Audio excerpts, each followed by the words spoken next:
Ragazzi, sono vestito pesante oggi con la giacca e sotto un'altra giacca, se riesco ad aprire, eccola qui, perché sto andando al cinema all'aperto, perché a Illas, che è il paese vicino a Levi, ogni settembre fanno il cinema all'aperto, quindi ogni sera fanno dei film. Oggi sto andando a vedere un film che è un film finlandese, quindi non capirò niente, ma sto andando a vederlo perché ho fatto l'extra in quel film lì. Ho fatto anche un reel, un video l'anno scorso riguardo a questo, quindi sto andando a vedere questo film e visto che all'aperto ci sono 10 gradi, non fa freddissimo, ma stare seduti per 2 ore all'aperto un po' bisogna coprirsi.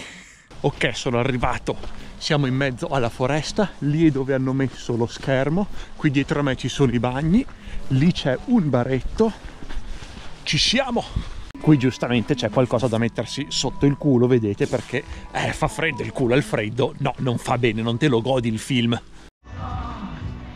Qui c'è il telo e qui c'è la platea.